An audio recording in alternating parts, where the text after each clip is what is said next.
नमस्कार, स्वागत है आपका इंडिया न्यूज़ इन खबर में और मैं हूं मनोज कुमार।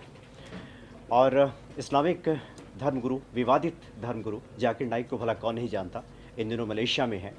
और बीच में खबर आई थी कि उनको भारत से प्रत्यर्पण कराने के लिए मलेशियाई सरकार से बातचीत चल रही है और एक कोशिश हो रही है भारत सरकार की तरफ से कि उसे भारत वापस बुलाया जाएगा और उस पर कानूनी कार्रवाई की जाएगी। लेकिन अब ये खबर मिली है कि मलेशिया के प्रधानमंत्री जो है महातिर मोहम्मद से जब ये सवाल पूछा गया तो उन्होंने कहा कि भारत ने इस संबंध में कोई बातचीत नहीं की है। यहाँ तक कि उन्होंने प्रधानमंत्री नरेंद्र मोदी का नाम लिया और उन्होंने कहा कि मोदी ने जाकिर नाइक के बारे में कोई बात नहीं की है, यानी जाकिर नाइक को वापस बुलाने के लिए मोदी ने कोई बात नहीं की है। तो क्या है इसके मायने, क्या वाकई मोदी ने ऐसा कहा है, और कहा है तो क्या इसकी वजह है? बात करने के लिए हमारे साथ मौजूद है विष्णु शर्मा जी। विष्णु जी, क्या मायने हैं? दरअसल महातिर मोहम्मद जो बात कर रहे थे ना कि मोदी ने मांग नहीं की है, मोदी से 5 सितंबर को उनकी जो ईस्टर्न इकोनॉमिक फोरम है रूस में जो मीटिंग चल रही थी उसमें मुलाकात की थी। तो बाकायदा मोदी ने ट्वीट भी किया था उनके साथ फोटो कि हमारी मुलाकात रही, कई मुद्दों पर डिस्कशन हुआ। तो ये उसकी बात कर रहे थे कि उस मीटिंग में मोदी ने कोई मांग नहीं की। तो वो सच भी हो सकता है। तो उसकी वजह क्या है? वजह मैंने थोड़ा सा पता किया कि आखिर केस किस दौर में है। तो जो केस है जाकिर नाइक का, पहले ये गए थे इसी साल के शुरुआत में। इसमें एक प्रोसेस होता है कि रेड कॉर्नर नोटिस, जिसको RCN बोला जाता है शॉर्ट में, जारी किया जाता है। वो जारी किया जाता है। अब वो रेड कॉर्नर नोटिस के लिए एजेंसीज CBI मोस्टली इंडिया की तरफ से अप्रोच करती है रेड कॉर्नर नोटिस के लिए इंटरपोल को। अब उसके लिए इन्होंने अप्रोच किया, तब तक कोई चार्जशीट फाइल नहीं हुई थी। तो टेक्निकल ग्राउंड पे इंटरपोल ने मना कर दिया कि आपको रेड कॉर्नर नोटिस जारी नहीं किया जा सकता उसके खिलाफ।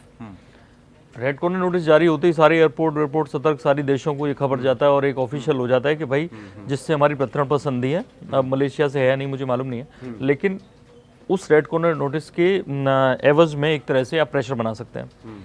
अब मई में पहली बार ईडी जो जांच कर रही थी उसमें 193 करोड़ का कुछ आरोप है। उनके अलावा दूसरा आरोप वो है जो टेररिज्म गतिविधियों को अपने भाषणों के जरिए मुस्लिम युवकों को भड़काते हैं, वो सबको मालूम है। लेकिन जब ईडी ने पहली बार एक चार्जशीट दाखिल की, वो मई में दाखिल की, और उसके बाद वो चार्जशीट दाखिल करने के बाद हाल ही में अगस्त में भी खबर आई कि CBI को अप्रोच किया ईडी ने कि आप रेड कॉर्नर नोटिस के लिए, ये 20 अगस्त की बात है, 20-21 अगस्त की, कि आप CBI वहाँ इंटरपोल से मुलाकात करें और उन्हें ये बताए कि इसके खिलाफ रेड कॉर्नर नोटिस जारी होना चाहिए। इसके बाद 30 अगस्त को रेड कॉर्नर जो इंटरपोल के चीफ हैं उनसे CBI अधिकारियों ने मुलाकात की और तब ये रेड कॉर्नर नोटिस इश्यू करने की मांग रखी है। तो ये अभी उसके 5 दिन बाद ही इन दोनों की मुलाकात थी। तो अभी रेड कॉर्नर नोटिस इश्यू नहीं हुआ है। तो मुझे लगता है कि वजह ये हो सकती है, ये अलग बात है कि पॉलिटिकली मोदी को जाकिर नाइक पे एक्शन तो लेना है, लेकिन जो जाकिर नाइक को यहाँ आने से नुकसान है, फायदा है, ये पॉलिटिकली उनको सोचना है। आप ये कहना चाह रहे हैं कि चूंकि प्रक्रिया अभी पूरी नहीं हुई थी, उसके पहले मुलाकात इन दोनों की हो गई, भारतीय प्रधानमंत्री और मलेशियाई प्रधानमंत्री, जो मुझे लगता है सरकारी बयान नहीं है, और इसलिए हो सकता है कि शायद उन्होंने चर्चा ना की हो। ये हो सकता है, ये कहना चाह रहे हैं। ये हो सकता है। दूसरा क्या वजह हो सकता है? ये तो दूसरा हो सकता है कि जाकिर नाइक यहाँ, अभी जाकिर नाइक से कोई फर्क नहीं पड़ रहा है देश की राजनीति में, और नेचुरली बीजेपी के लिए मुस्लिम वोट एक इश्यू होते हैं। अब जाकिर नाइक यहाँ पे आएगा, उसने भी एक बयान जब जारी किया था, जब जाकिर नाइक के खिलाफ चार्जशीट आई थी, अब एक बयान जारी किया था कि मैंने ऐसा कुछ नहीं किया है और ये वो बोल के, और लेकिन एक बात बोली थी कि अगर लादेन इस्लाम के दुश्मनों के खिलाफ लड़ता है, अमेरिका से लड़ता है, तो जिससे भी लड़ता है वो टेररिस्ट है।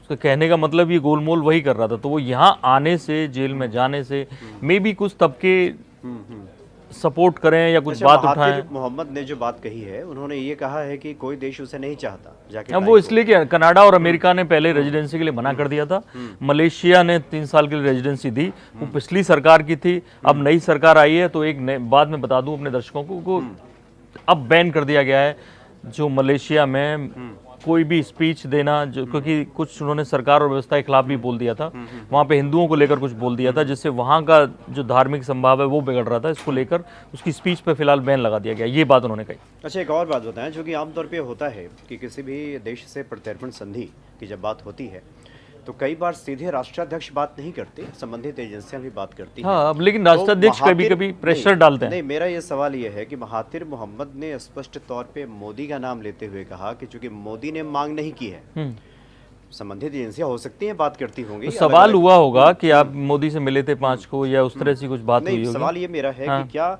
मलेशियाई राजनीति पे इसका असर पड़ता है क्या, अगर जाकिर नाइक का प्रत्यर्पण भारत को होता है तो? नहीं, वह हिंदुओं को लेके वो सतर्क हैं। जो जाकिर नाइक पे वहाँ जो प्रतिबंध लगाए गए हैं वो इसीलिए लगाए गए कि उन्होंने ये कहा था कि कैसे जो जितने अधिकार मुसलमानों को भारत में नहीं मिले हुए हैं उससे 100 गुना ज़्यादा अधिकार हिंदुओं को मलेशिया में मिले हुए हैं, और जिसकी वजह से उन्हें लगा था कहीं ना कहीं कि हिंदुओं में रोष हो सकता है मलेशिया के में, या ये हिंदू मुस्लिम वहाँ कराने की कोशिश कर रहा है जो मलेशिया में नहीं होता है, जिसको लेकर उस पर ये एक्शन लिया गया, सरकार ने उसका बोलना बंद करवाया।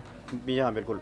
चलिए आखिरी सवाल, इन बयानों के संदर्भ में अगर देखा जाए तो क्या इसका मतलब निकलता है आने वाले दिनों में प्रत्यर्पण हो सकता है उसका, जाकिर नाइक का, या फिर अभी टलेगा? नहीं, ये बयान आएगा तो नेचुरली विपक्ष इसको मोदी के अपोज में उठाएगा, जो मोदी यहाँ पे देश में जो है, और सवाल पूछेगा लगातार, बीजेपी की तरफ से कुछ जवाब आएंगे।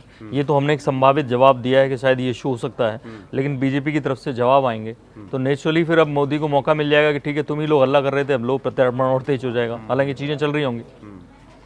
तो चलिए सबको इंतज़ार रहेगा कि आखिर मलेशियाई प्रधानमंत्री के बयान के बाद भारत की तरफ से क्या प्रतिक्रिया होती है इस मसले को लेकर, और जाकिर नाइक के प्रत्यर्पण को लेकर क्या बयान आता है जो अधिकृत एजेंसियां हैं उनकी तरफ से भी, सबको इंतजार रहेगा। चलिए बहुत बहुत शुक्रिया आपका विष्णु जी, नमस्कार। इन खबर चैनल को सब्सक्राइब करें और बेल आइकन दबाना ना भूलें।